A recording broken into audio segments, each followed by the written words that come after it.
नमस्कार. मी गणेश शर्मा तळेगाव स्टेशनला राहतो. 2019 साली माझी एक मेजर ॲक्सिडेंट झाला होता आणि त्या ॲक्सिडेंटमध्ये माझं सर्वायकल सिस्टमला प्रॉब्लेम आला होता. त्यावेळेस माझी अथर्व हॉस्पिटलमध्ये सर्वायकल सर्जरी झाली. सर्जरी क्रिटिकलच होती, माझी पोझिशन क्रिटिकलच होती, परंतु डॉक्टर देशमुखांनी माझं ऑपरेशन केलं आणि ऑपरेशन केल्यानंतर 8-15 दिवसानंतर माझी फिजिओथेरपी चालू झाली. ह्याच हॉस्पिटलमध्ये मी दीड ते 2 महिना फिजिओथेरपी घेतली. डॉक्टर मॅडमसुद्धा खूप त्याच्यावरती एफर्ट्स घेतले आणि त्या फिजिओथेरपीवरून मी लवकरात लवकर कव्हर झालो आणि आज जवळपास 6 वर्ष झालेली आहेत, 6-6.5 वर्ष मी अगदी ओके आहे. मला कुठलाच प्रॉब्लेम नाही आहे.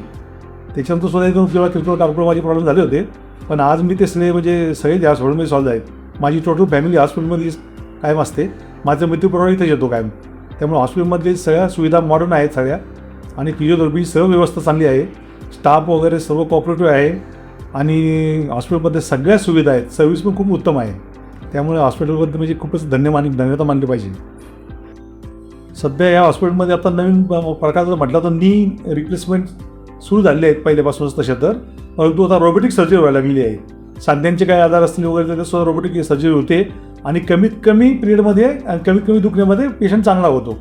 या पण गोष्टी आपण लक्षात ठेवल्या पाहिजेत.